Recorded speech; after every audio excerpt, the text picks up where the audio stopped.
What's up tout le monde? Content de vous retrouver pour notre 50e épisode. 50 épisodes. Hey, il fallait le souligner. On voulait prendre le temps de le souligner, puis on est tellement content d'être de retour avec vous, de retour en force depuis quelques épisodes. Puis on espère que vous aimez ça. Si vous aimez ça, venez nous le dire. Si vous avez des suggestions, commentaires, suggestions de peut-être d'invités ou de thèmes que vous aimeriez ça, qu'on ait un invité là, à propos de, n'hésitez pas à nous le dire. Vous savez où nous trouver. Aujourd'hui, avec Simon, mon habituel co-hôte, et moi-même, on reçoit le coloré fascinant et pro de l'événementiel corporatif, Sébastien Pellant. Sébastien est propriétaire, président, directeur général de Company, créateur d'événements, une entreprise québécoise qui se spécialise dans la création d'événements corporatifs. Moi, je pense que vous allez triper à écouter cet épisode-là, parce que si vous êtes comme moi, l'humain prend une place centrale dans ma tête, dans mon cœur, mes actions, dans tout ce que j'entreprends, en fait. Et clairement, on s'est rejoint sur cet aspect-là, Sébastien et moi, parce que malgré plusieurs questions, malgré la variété des sujets, Sébastien a souvent ramené pendant le podcast la discussion alentour de l'humain. Puis dans une industrie où l'humain est vraiment au cœur de l'événement qu'on va créer, mais dans cette industrie-là, l'événement corporatif est souvent centré alentour du retour sur l'investissement, des retombées.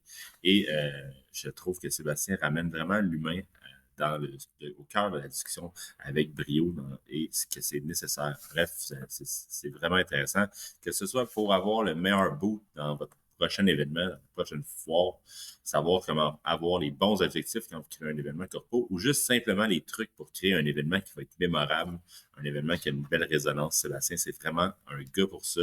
Et c'est un gars avec lequel, personnellement, j'ai connecté très rapidement quand on s'est rencontrés pour la première fois. Puis je suis certain que ce sera le cas pour vous aussi si vous ne le connaissez pas.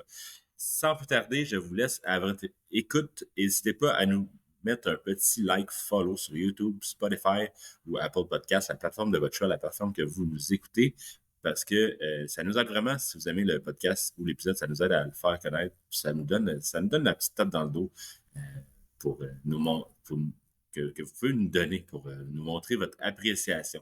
On est toujours preneurs, ça nous fait vraiment plaisir. Bref, c'est l'heure, on passe au podcast. Bonne écoute, la gang.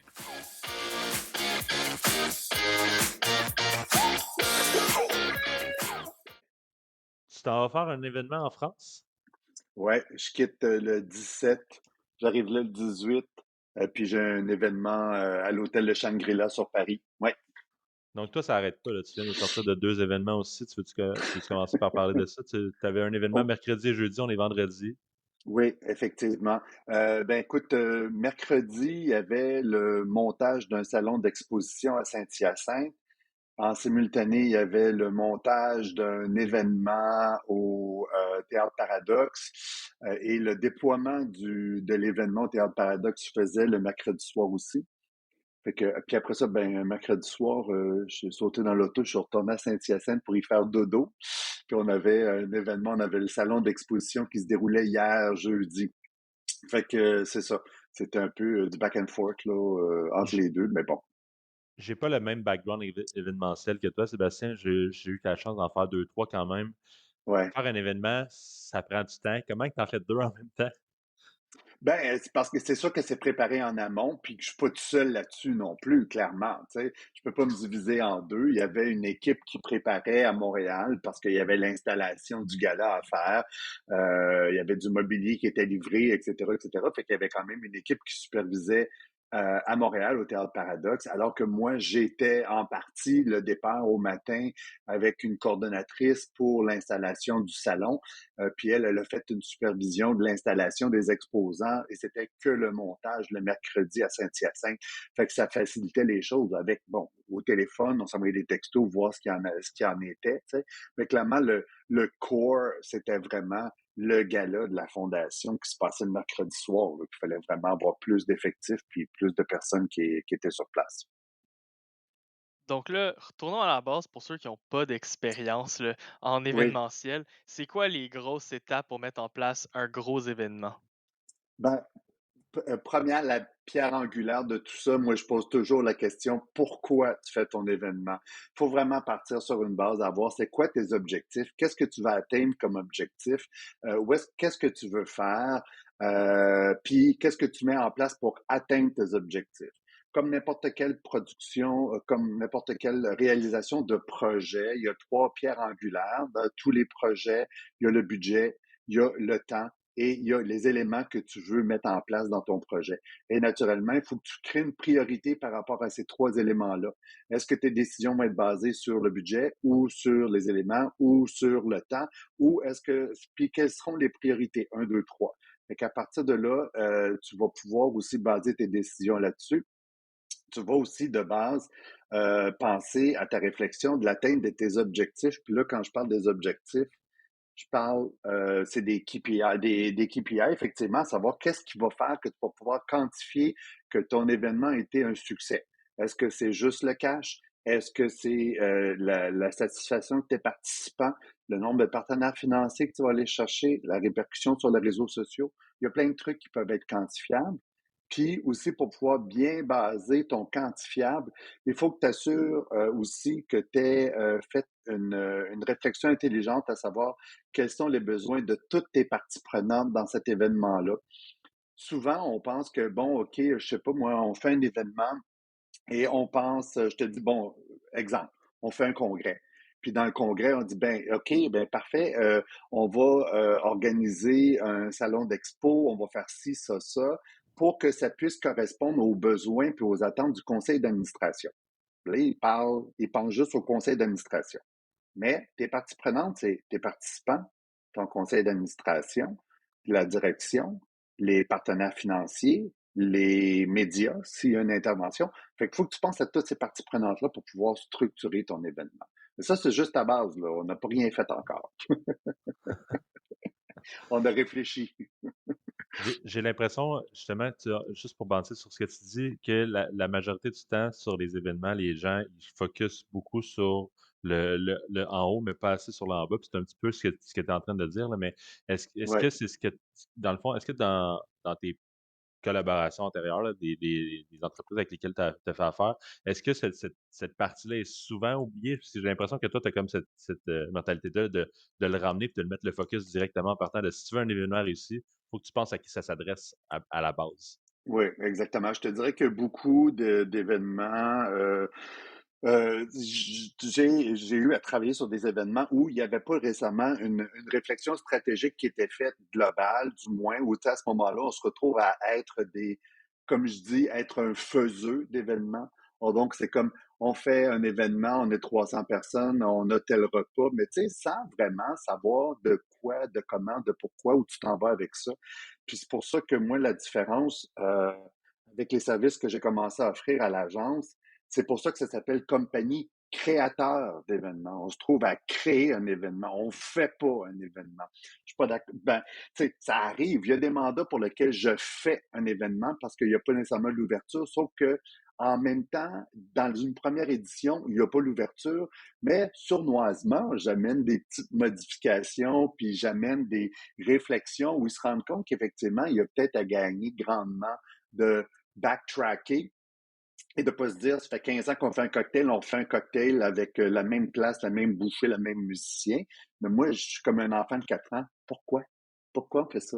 Pourquoi? À quoi ça rime? Pourquoi tu fais ça? Fait qu'à un moment donné, c'est sûr qu'ils viennent à changer. Mais tu as tout à fait raison.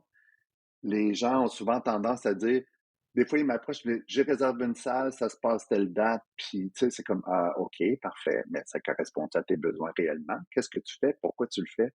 Oui, effectivement. OK. Quand tu parles de faire un événement, tu veux dire simplement s'assurer du bon déroulement d'un événement? Ou prendre une commande. Tu sais, genre, je fais un cocktail pour 500 personnes à telle place. Peux-tu t'en occuper? Ouais. Dans le sens que je peux le faire. Je serais capable de le faire, là, tu sais, de mettre en place la logistique puis d'organiser les affaires. Il n'y a pas de trouble, je suis capable de le faire. Est-ce que c'est vraiment ma zone de génie? Est-ce que c'est vraiment la zone où j'excelle? Non. Dans le sens que ce que j'excelle pour être vraiment en déploiement maximum de mes capacités puis les capacités de l'équipe aussi, parce que je suis pas tout seul, je ne peux pas être seul. Ben, il faut pouvoir être capable, pour moi, d'amener ça à une coche plus loin, là, puis de partir avec une base plus solide que juste OK, on fait pour faire. Ça arrive, Ah, comme je dis, parce que mon gérant de banque aime bien ça, voir de l'argent rentrer dans mon compte bancaire aussi. Mais en même temps, j'essaye le plus possible d'éviter ce genre de dossier-là, si je peux me le permettre. Un OK. autre Puis quand dossier, il faut apprendre à dire non. Ouais, ouais, absolument. Puis là, quand tu parles de créateur d'événements, quand tu crées des événements, est-ce que tu as un exemple d'une création dont tu es particulièrement fier, que tu as changé un peu la donne dans l'événement? Ben oui, ben écoute, je vais te parler du gala de la Fondation Émergence qu'on a fait le 7 juin dernier. La Fondation, à l'origine, lorsqu'ils faisaient la remise de leur prix, c'était une remise de prix tout simplement. Et en discutant avec les gens, j'ai appris que la remise de prix n'était pas un gala, donc n'était pas une levée de fonds. Ils ne retiraient pas des profits nécessairement de cette remise de prix-là.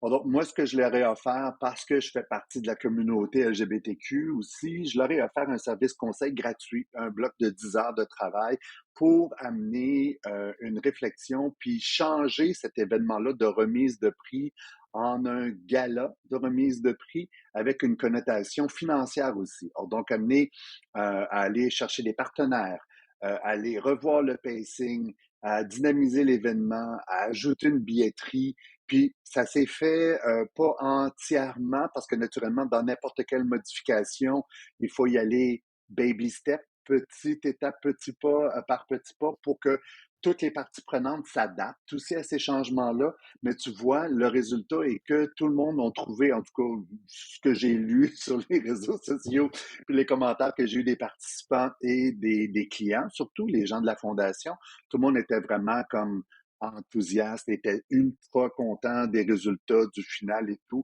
Fait que c'est pour ça, c'est comme ça que je te dis que c'est de la création d'événements. Comment on fait pour transitionner ce qui a toujours été fait dans le passé pour atteindre des objectifs qui sont pour moi plus en lien, comme dans ce cas-là avec une fondation, en lien à pas faire un événement pour qu'il y ait juste une sortie de cash, mais il faut faire un événement pour un OBNL, une fondation. Faisons des choses pour amener de l'argent aussi à la fondation. Fait que c'est un peu là où je tombe dans ma zone de génie, de création d'événements. Parle-moi justement de ça, ça fait 2 fois que tu le mentionnes. C'est quoi exactement ta zone de génie? Une zone de génie, je vois ça comme étant l'endroit qu'on excelle et qu'on est le plus bien. C'est où est-ce que tu es le plus bien? C'est où est-ce que tu excelles? C'est quoi ta zone de génie? Je te dirais qu'une manière innée, j'ai une vision logistique qui est pas mal 360. Je dis souvent que j'ai une vision, là, tu sais, je suis capable de voir autant le détail de la souris que la vision globale du faucon. Je suis capable d'avoir ces deux visions-là. C'est ce qui me facilite à avoir une vision à plus long terme aussi, ce qui me facilite aussi le fait de voir de manière stratégique qu'est-ce qu'on peut mettre en place pour atteindre des objectifs réels, puis de gérer les attentes des gens également. Fait que je te dirais que ma zone de génie, c'est vraiment être capable d'accompagner puis d'avoir une vision d'ensemble sur les demandes, les attentes, l'atteinte des objectifs. Puis comme je dis encore une fois, je me lance pas qu'à moi les fleurs. Là, je lance les fleurs à toute l'équipe à l'agence parce que clairement, je suis pas tout seul. Et je le dis tout le temps avec humilité. Des fois, j'ai des idées de marde. Ça se peut. Ça se peut que ça m'arrive, effectivement. Mais tout le monde a des idées de merde des fois, puis ça vaut la peine de sortir en rafale, puis d'en avoir. C'est là que ça sort le best. Mais partir avec le, n'importe quoi au début, puis après ça, tu bâtis, puis tu te rends pour finir ça, Ouais. tu Je bâtis dis ton souvent finalement un peu. que oui, effectivement. Puis je dis souvent, tu sais, le lotus, c'est une fleur magnifique, hein, mais ses racines sont dans la boîte. Fait que, Damn, ça se peut que je te vole ça. ah ben, On voilà, a... go, lâche-toi lousse. tu me donnes le copyright comme ça. Ouais. J'aimerais ça qu'on revienne au début. Tu nous as parlé de Company, qui est ta nouvelle entreprise, un créateur d'événements. Comment qu'on se rend à créer des événements? Qu'est-ce qui t'a parti en événementiel si on revient du début? OK, début. Écoute, je reculerai pas jusqu'à ma naissance, mais presque, mais je vais te faire ça courte, de manière courte. J'ai grandi dans un restaurant. Mes parents étaient restaurateurs. Fait que le service à clientèle, la proximité, le staff, le service, les fournisseurs, j'ai tout le temps vu ça. Je suis venu étudier à Montréal en gestion hôtelière. Je suis un finissant de l'ITHQ en gestion hôtelière spécialisé en hébergement. Travaillé en hôtellerie pendant une dizaine d'années. Fait que là, faites le calcul, vous allez voir, vous allez trouver mon âge, ça sera pas long. Donc, c'est ça, fait que j'ai travaillé en hôtellerie une dizaine d'années, surtout du côté hébergement. J'ai eu une patronne assez intelligente pour me dire à un moment donné, Seb, t'es pas à ta place, fait que je te mets en chômage, ciao, bye. J'ai été à ce moment-là travailler en cinéma, puis c'est arrivé comme ça. Tu sais, des fois, c'est pas prévu dans la vie les choses, mais je ne crois pas au hasard. Donc, c'est un beau rendez-vous où j'ai commencé à travailler comme assistant réel en cinéma. Fait que là, Logistic Power, ne sachant pas vraiment que j'avais nécessairement cette aptitude-là, à l'époque, quand j'ai commencé à travailler en cinéma, mais écoute, dans la première année que j'ai commencé à travailler sur le plateau de tournage de pubs, de séries, etc., rapidement, je suis devenu assistant réalisateur. Puis très vite, j'ai gravi les échelons. Là, tu sais, je pense que j'ai fait 2 gigs comme troisième assistant réel. Puis tout de suite, je suis tombé premier assistant réalisateur. Fait que de la gestion de lieux, de tournage, d'indisponibilité sur des longues durées. Donc, j'ai fait ça pendant une vingtaine d'années. Puis après cette vingtaine d'années-là, je te dirais que les 4 dernières années ont été plus ou moins évidente au niveau du travail en cinéma, du fait que je m'en demandais énormément. J'étais très demandant par rapport au travail puis ce que je devais faire. Fait que la vie m'a rattrapé avec un beau grand coup de pelle d'en face que j'appelle un burn-out, qui m'a pas donné le choix de m'arrêter puis de réfléchir. Parce que je disais tout le temps, ah ben peut-être que je devrais faire quelque chose, mais là le téléphone sonnait, il y avait un nouveau contrat. Fait que je retournais dans mes vieilles pantoufles qui étaient rendues trouées et inconfortables, mais c'était connu. Fait que c'était rassurant de faire ça. Fait que c'est ça, effectivement, je reviens au coup de pelle d'en face qui m'a obligé de me positionner puis de dire, bon, OK, parfait, ben voilà le temps de vraiment mettre en place quelque chose qui va te correspondre plus. J'ai travaillé avec une coach en transition de carrière, puis on a fait un cumul de compétences, puis c'était l'événementiel. Puis clairement, pour moi, j'ai rien contre les mariages, j'ai rien contre les sex reveals, j'ai rien contre toutes ces espèces de parties familiales-là, mais non merci, ça me tente pas. Pour moi, c'était clair que c'est du corporatif que je voulais faire. Et j'ai envoyé un CV sur un poste et j'ai eu la job. Comme ça, bing bang. Fait que pour moi, c'était 100%. comme clair que c'est ce que je devais faire. Oui, exactement. Pour moi, c'était clair, c'est ça que je devais faire. Puis je me sentais vraiment sur mon X. Avec toute l'expérience que je viens de te raconter, tout était en place, puis c'était comme clair que c'est ça que j'avais à faire dans la vie. Avec toute l'expérience que tu m'as racontée, tu m'as fait peur au début en disant ça date jusque depuis ma naissance. Je pensais que tu allais dire que tu Non, avais non. organisé des événements dans ton lit de bébé, là. Non, pas à ce point-là, mais quand même, j'étais comme bien impliqué, puis je suis pas surpris. Je pense qu'il y avait des danses au primaire, puis je les organisais en partie. Tu sais, j'ai Ah comme ouais. toujours été un peu là-dedans, là, tu sais, fait que c'est ça, tu sais, comme à l'ITHQ, je faisais partie du comité social, bon, Ah ouais. Ouais. Donc là, on se retrouve dans ton changement de carrière. Tu viens d'officiellement joindre le monde de l'événementiel. Comment on se rend à ta compagnie Company? Ben écoute, j'ai travaillé 1 an et demi, presque 2 ans dans une entreprise qui faisait des événements corporatifs, mais à l'interne. Fait que c'était continuellement toujours les mêmes dossiers qui revenaient. Puis il y avait pas beaucoup. Puis tu sais, à l'époque, j'étais très content d'avoir travaillé pour cette entreprise-là. En fait, c'est GEFO Nutrition à Saint-Hyacinthe, qui les gens connaissent pas, mais c'est une multinationale, ils sont à travers le monde. Puis écoute, ils vendent de la supplémentation qui vient en remplacement des antibiotiques. C'est leur mission, puis ils ont vraiment une super mission. Donc, j'ai travaillé pour eux. Je suis super content d'avoir fait des événements avec eux. Sauf que les événements revenaient annuellement, c'est toujours les mêmes salons, toujours les mêmes événements et tout. Fait que moi, j'étais un peu lassé de ça. Puis j'avais le goût de passer plus du côté de l'agence, de travailler avec différents clients, différents mandats, naturellement. Du côté de ce qui se passait chez Jeffo Nutrition à Saint-Hyacinthe, bien naturellement, c'était toujours les mêmes événements annuellement qui se passaient. Mais puis le client, ben c'était la compagnie pour laquelle je travaillais. J'ai rencontré celui qui est devenu mon patron par la suite pendant que j'étais à l'emploi chez Jeffo Nutrition. Fait qu'à partir de là, moi, je suis parti et j'ai été travailler en agence à Montréal où j'étais chargé de projet pour cette agence-là. Fait que là, naturellement, Vogue la galère, merveilleux, etc. Arrive le 13 mars, un certain 13 mars 2020. où naturellement, on dit à tout le monde, OK, ben, va à la maison. Et puis, j'étais placé en chômage technique à ce moment-là parce que, bon, on ne savait pas personne qu'est-ce qui arriverait de nos vies, surtout pas en événementiel. Clairement, d'habitude, on est tous rentrés chez nous, puis l'événement était le premier coupé et un des derniers à repartir.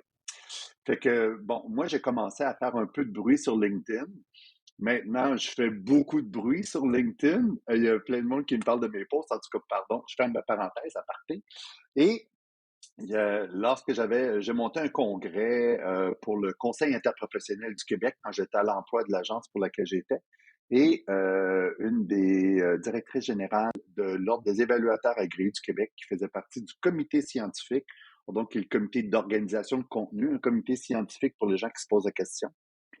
Alors donc, cette personne-là m'a contacté pendant que j'étais en période chômage technique, puis que j'étais techniquement toujours un peu lié avec l'agence avec laquelle je travaillais. Puis elle m'a demandé une offre de service pour faire un congrès. J'étais comme, oh boy, OK, parfait. Pas que j'ai pas déjà fait un congrès, au contraire, j'en avais fait. Sauf que une offre de service pour un congrès, j'avais jamais fait ça. Je savais pas de quelle barre le prendre et tout. Puis, en toute transparence, j'ai contacté mon ancien employeur pour lui dire, ben écoute, on m'a contacté pour un congrès, etc., etc.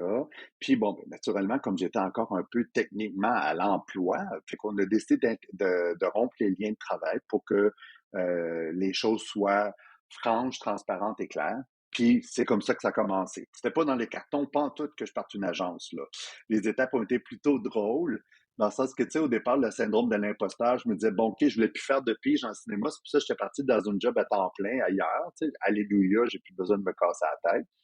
Mais là, au départ, je me disais, OK, parfait, fait que là, je suis travailleur autonome ou je suis pigiste. Là, OK, je vais partir de mon agence pour donner un nom, mais non, c'est pas une agence encore, je vais rester incorporé, je vais juste être enregistré. Après ça, je dis, bon, ben finalement, bon, ben je vais partir de mon agence, je vais lui donner un nom, je vais m'incorporer. Puis là, je donnais pas vraiment de titre à personne dans le sens que moi, j'étais comme un directeur de projet, puis là, je suis devenu fondateur de l'agence, puis là, je suis rendu président directeur général de chez Compagnie Créateur d'événements. Voilà.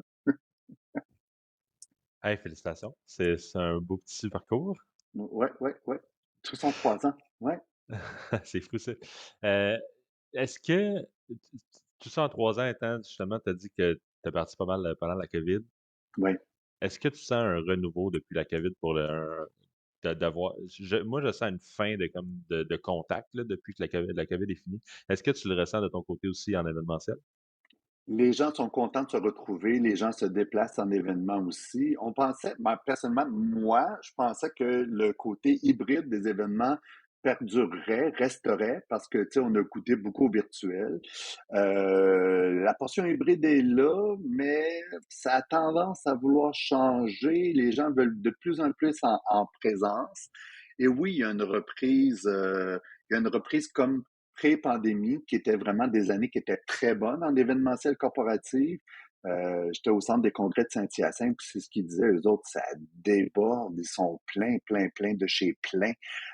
Puis, tu sais, comme le centre des congrès à Montréal, aussi le palais des congrès, le centre des congrès à Québec, tu sais, on peut plus, comme on pouvait le faire il y a quelques années de ça, espérer avoir des espaces de disponibles à courte échéance, tu sais, genre en début d'année pour le mois de septembre-octobre.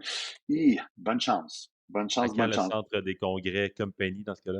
Il y a de la place? Non, non, ça va aller, je vous remercie. Ça Non, veut ça dire va quoi, aller. Compagnie? Vas-y, vas-y. Comment? OK, ce que j'allais dire, c'est que moi, je crois pas que... je pense qu'il faut m'amener se concentrer sur une offre de service claire et précise. Puis trop diversifier, ça sert à rien. C'est comme si tu vas chez ton garagiste puis il sert des croissants, tu vas-tu vraiment avoir le goût d'en manger un? Moi, je pense pas. Fait que va voir un spécialiste du croissant à place, ça risque Je, d'être pas mal meilleur. je suis très gourmand, je suis ouvert, mais tu as raison. C'est quoi la base du nom de ton entreprise Compagnie? Compagnie, ça s'écrit Kumpa 2NI. Et puis, il y a bien du monde qui pense que c'est un jeu de mots cute pour dire Ah, compagnie, ah, c'est cute avec un K, ah là là là là. Fait que non, pas pantoute.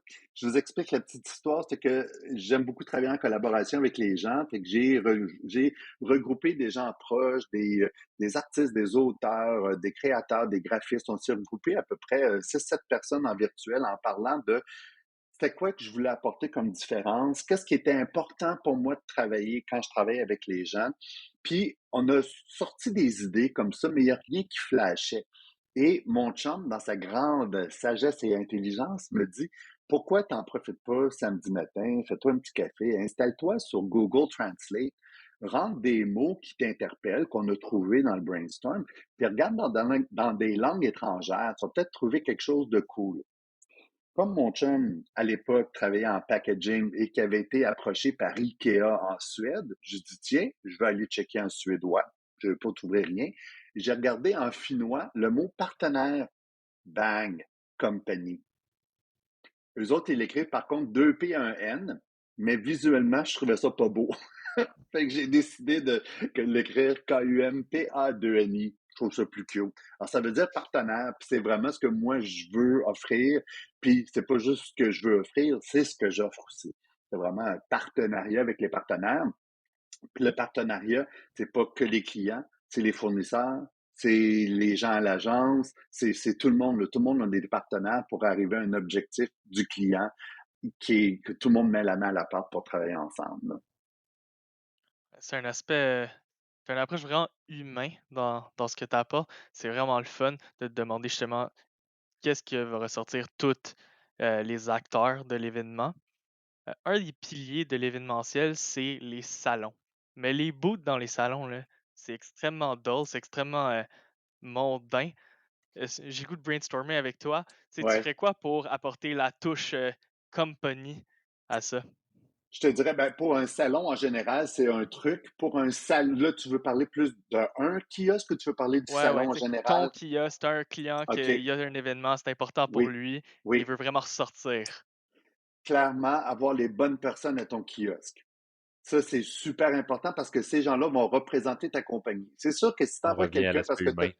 ben oui, tellement. Puis tu sais, je veux dire, il faut que ce soit quelqu'un qui soit facilement approchable, qui va pas juste dire allô, mais tu sais, avoir un sentiment, une approche facile avec les gens, c'est super important. Tu sais, tu places pas des gens euh, comme j'ai vu à certaines reprises, je m'en allais mentionner quelque chose, mais je ne le dirai pas, je ne veux pas faire de name dropping.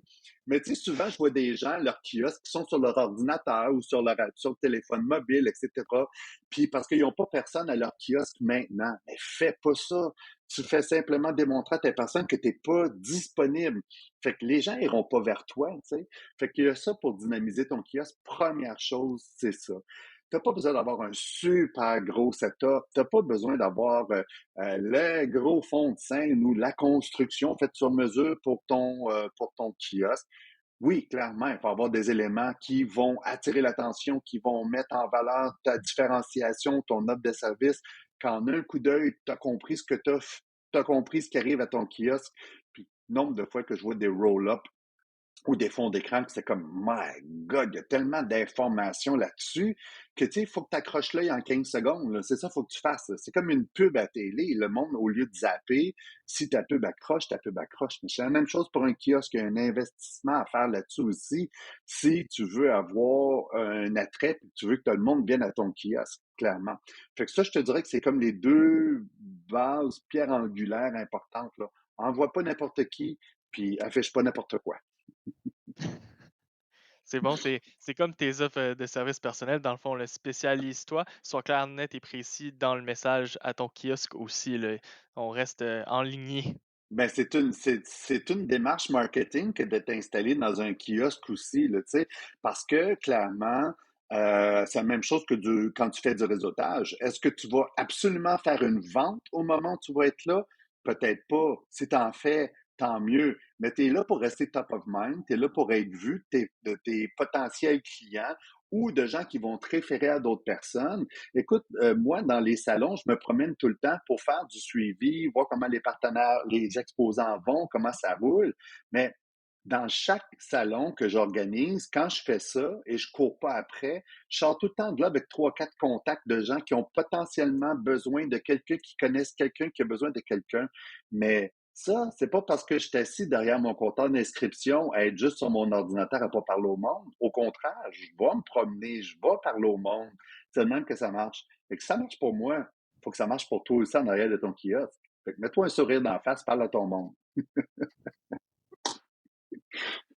Ben oui. Puis là, on a parlé de ce qui fait fonctionner un événement, ce qui donne un edge, mais l'envers de la médaille, c'est quoi qui cause un mauvais événement? C'est quoi les accroches qui peuvent nuire?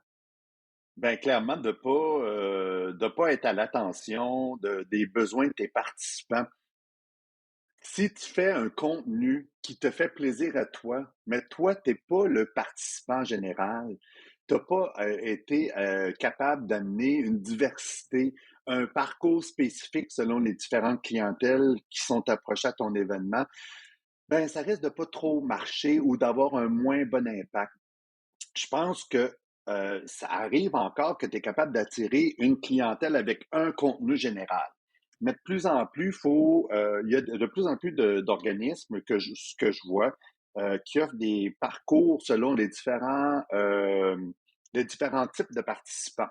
Je te donne un exemple. Name dropping, OACQ, l'organisme d'autoréglementation courtage immobilier, ont décidé, puis c'est pas la première année qu'ils le font, ils font des parcours différents pour les courtiers résidentiels, les courtiers commerciaux et les directeurs d'agence. Fait qu'ils ont toujours des ateliers qui sont construits. Il y a des plénières, des assemblées, une salle principale où il y a des conférences d'intérêt général. Mais par contre, ils ont des ateliers spécifiques selon les différents besoins puis les différents corps de métier, si on veut, là, qui existent à travers leur association. Fait que je pense que c'est important de s'assurer que le contenu est pertinent pour la majorité des participants. Fait que ça, souvent les gens disent, mais comment tu fais pour savoir qu'est-ce que les gens veulent ou ont besoin? Le sondage, là, c'est super efficace. Hein? Tu peux faire un sondage pré-événement aussi, voir c'est quoi vos attentes, qu'est-ce que vous avez le goût, puis tu peux nommer des items aussi. Ça fait des années qu'on fait un cocktail. Ça vous tente-tu le cocktail ou ça vous tente plus le cocktail? Fait que ça va te donner un bon ratio où est-ce que tu t'en vas pour aiguiller, pour t'aiguiller aussi.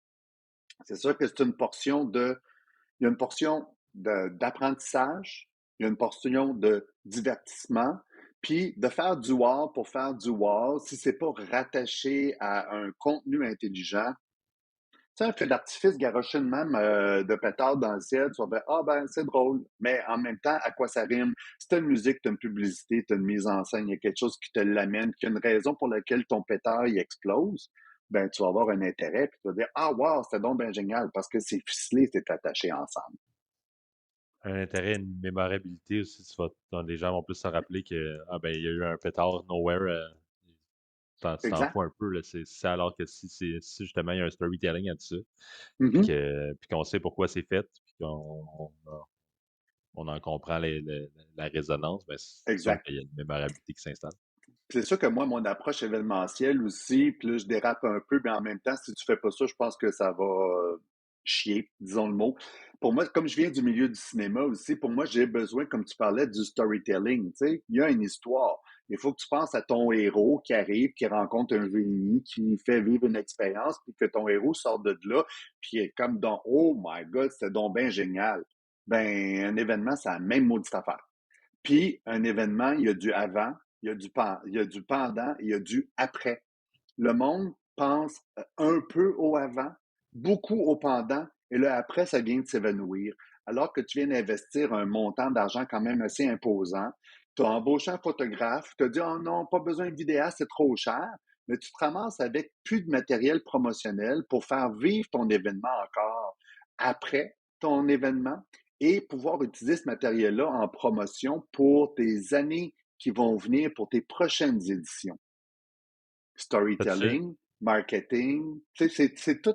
c'est toute la même soupe, là, mais il faut avoir cette réflexion-là et pas de faire les choses en silo. C'est important de pas de sortir de ça, du silo, puis de penser vraiment à plus longue haleine. Là. Tu sais, c'est pas l'événement est le 13 février, puis on fait du bruit un mois avant pour la billetterie, puis le 14, c'est fini. C'est pas une approche, c'est pas une approche qui est très viable. Je sais, je pense pas que tu as déjà peut-être fait ça, mais tant mieux si tu l'as déjà fait, mais je vais te poser la question assez simplement. As-tu une bullet point list de c'est quoi faire après ton événement pour avoir une réussite post-événement? Ben, écoute, ça dépend. La question qui tue, c'est quoi ton budget aussi, puis c'est quoi tes objectifs post-événement. C'est des choses qu'il faut établir en fin de, tu sais, en préparation de ton parcours. Tu sais, tu décides pas ça à la dernière minute. Tu sais, c'est quelque chose qui se planifie. Clairement, si, tu sais, des bullet points, c'est sûr qu'on va vouloir envoyer des. Tu sais, c'est sûr que post-événement, là, dans les jours qui suivent, souvent, les réseaux sociaux, tout ça, il y a du brasse camarade, on entend parler, etc. Mais il faut penser aussi de avoir, oui, pile poil après, effectivement, pour vraiment activer le FOMO, donc le fear of missing out, puis de faire comprendre aux gens que c'est comme, oh my God, j'aurais donc dû être là, ça va être donc bien cool.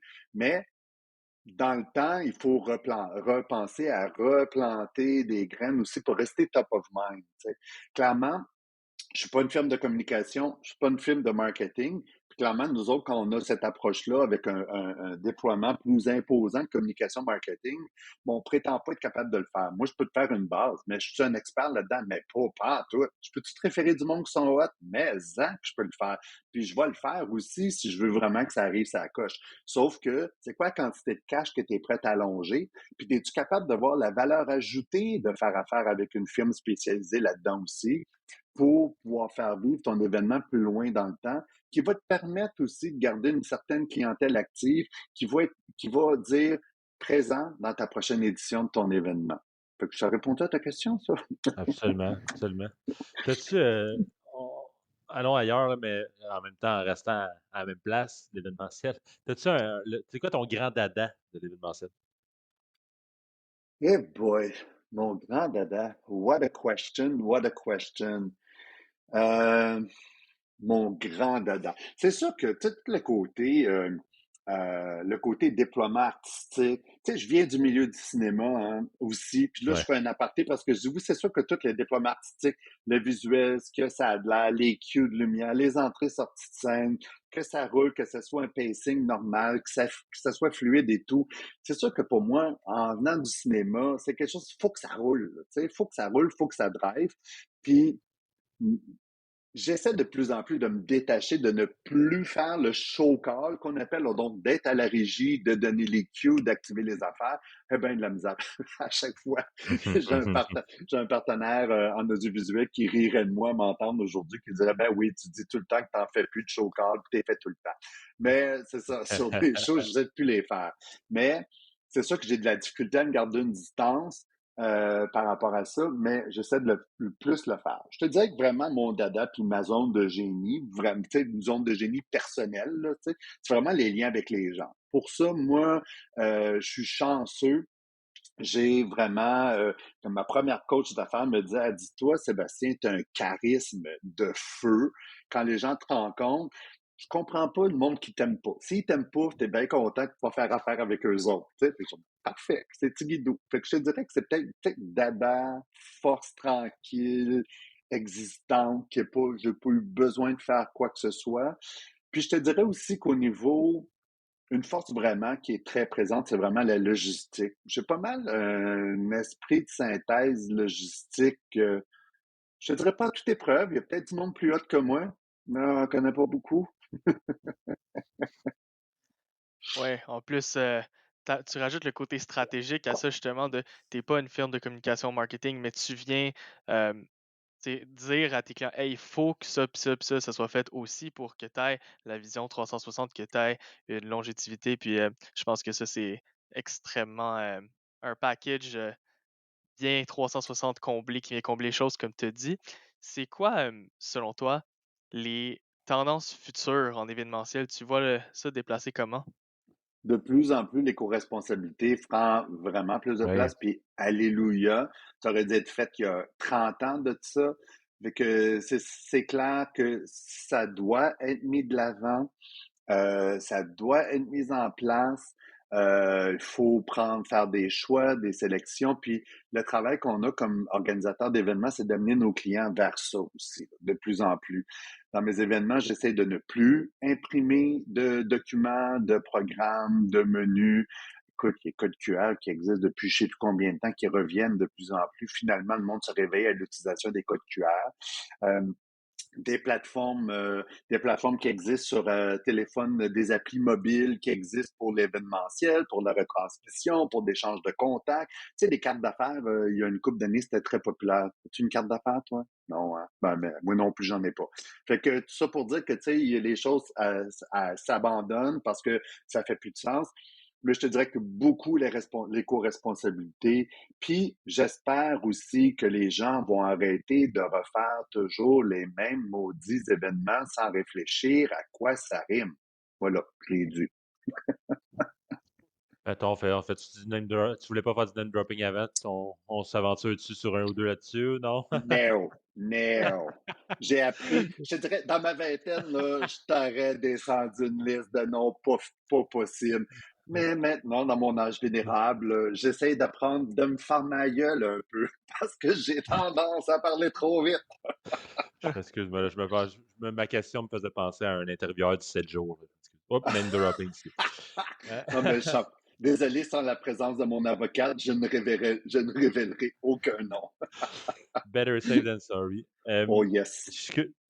Tu me sembles être quelqu'un de beaucoup de réseautage. D'ailleurs, nous, on s'est rencontrés dans un événement, là, je pense en novembre, décembre, quelque chose dans ce coin-là, Ouais. à Québec.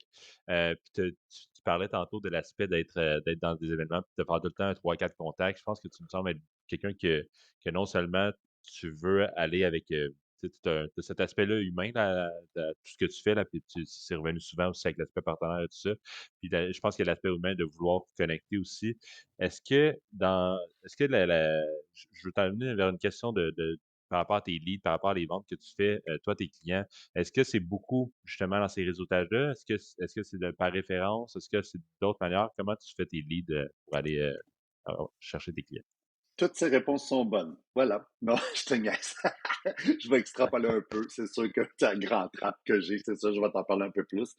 Bien, clairement, tu sais, c'est sûr que du réseautage puis du développement des affaires, c'est de longue haleine.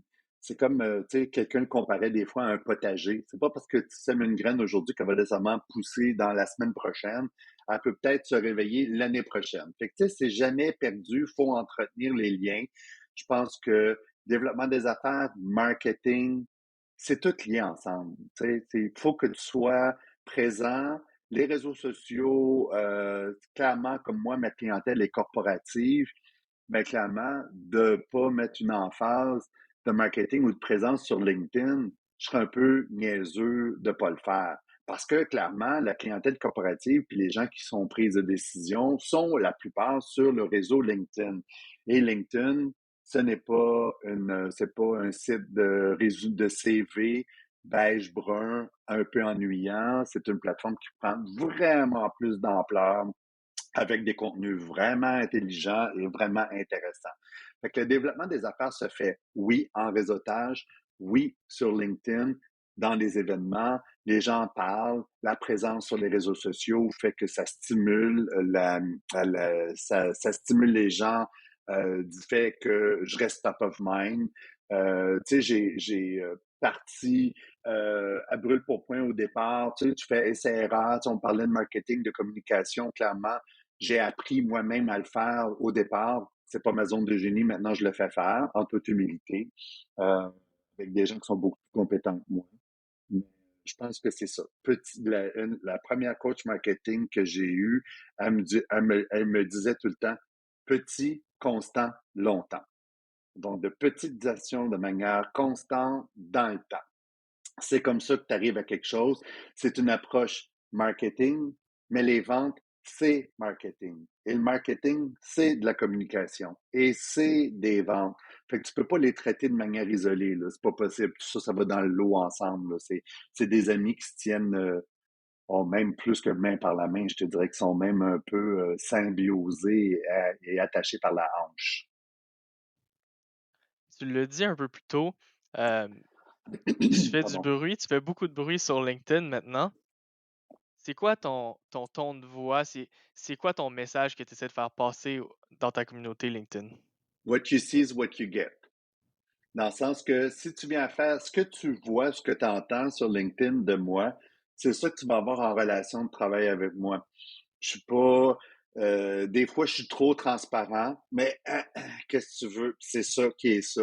Je me suis fait reprocher quand j'étais en agence, d'être trop friendly avec les fournisseurs, avec les clients, de ne pas garder une distance corporate, etc., etc. Ben, c'est ça qui fait ma différence. Mes clients, moi, je leur donne des bisous, je leur fais des câlins. Puis les fournisseurs, je les colle. Pas toutes, là, on s'entend. Je ne suis pas une machine à câlins, mais si je t'apprécie, si je suis bien avec toi, c'est sûr que je vais te faire un hug, puis c'est sûr que je vais te donner un bisou, puis tu sais, gars, fille, non-genré, whatever, je m'en fous. L'être humain qui est là, j'ai une relation avec cette personne-là. Puis pour moi, en créant l'agence aussi, c'est que ça corresponde vraiment à mon entité, à qui moi je suis. Tu sais. Puis j'essaie de garder clairement sur LinkedIn, Sébastien Pelland, clairement, c'est what you see is what you get. LinkedIn, compagnie créateur d'événements, il y a toujours la couleur Sébastien en arrière, sauf qu'on s'entend que c'est un peu plus corporate, c'est un peu plus, parce que c'est l'agence, tu sais, qui est moi, mais qu'en même temps aussi, il faut créer une certaine distance entre les deux, très légère. Mais il y a une approche un peu plus corporate sur compagnie créateur d'événements que sur le LinkedIn de Sébastien Pelland. Très, très, très, très cool. J'aime comment que plusieurs questions ont mené vraiment de manière différente à tout le temps le même aspect qui est l'aspect humain. On se rejoint définitivement sur ce point-là, mon cher Sébastien, parce qu'on se positionne comme l'agence marketing humaine, puis l'aspect partenariat aussi, mais juste le fait que tu viens de dire, c'est trop une belle fin, là, le fait que tu dis, moi, je hug mes clients. That's nice. Puis, pour vrai, dans une game que j'ai l'impression que c'est beaucoup l'événementiel, on fait ça pour avoir de l'argent, on fait ça pour avoir telle retombée, on fait ça. De ramener l'humain au cœur de ça, je trouve que c'est rafraîchissant, puis c'est tout à ton honneur. Fait que félicitations pour ton entreprise, puis d'avoir créé ça en 3 ans, c'est vraiment cool. Merci, merci. On- Tu sais, quand tu te retrouves sur ton X, tu peux pas faire autrement que dire, ben, ah, n'empêche qu'il y a des journées, on sait comme entrepreneur, hein, ce que ça fait. C'est comme, oh my God, de bâtard. Mais je te dirais que 95% du temps, je suis un homme ultra heureux. Même petit 5% que je me dis, pourquoi, maman, j'ai fait ça, maman? Écoute, mon pourcentage est pas mal le même. Fait que, on se rejoint là-dessus aussi. Mais c'est vraiment super. Si les gens ils veulent faire affaire avec toi pour un événement, ils te rejoignent où, Sébastien? Ben, je l'ai dit, hein, LinkedIn Power, fait que Sébastien Pelland, vous pouvez m'écrire, il y a des liens, il y a des informations, il y a le site web aussi, compagnie.ca, kumpa2ni.ca, fait que vous avez, si vous voulez savoir ce que je mange en hiver puis ce que je fais, pas mal tout là, hein, il y a beaucoup, beaucoup d'infos sur mon site web. Puis sinon ça, ben, un petit message sur LinkedIn, allô, coucou, faut qu'on jase, c'est pas mal la manière la plus efficace aussi, là, de me rejoindre. J'ai la gâchette rapide pour les retours de messages habituellement.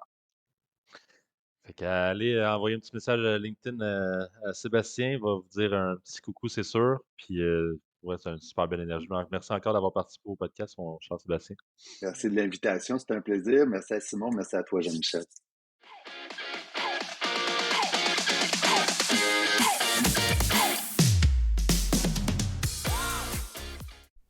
Hello, j'espère que vous avez apprécié l'épisode. Si vous avez aimé le podcast, on vous invite à aller laisser un petit avis ou vous abonner sur Spotify ou Apple Podcasts pour nous aider à le faire connaître.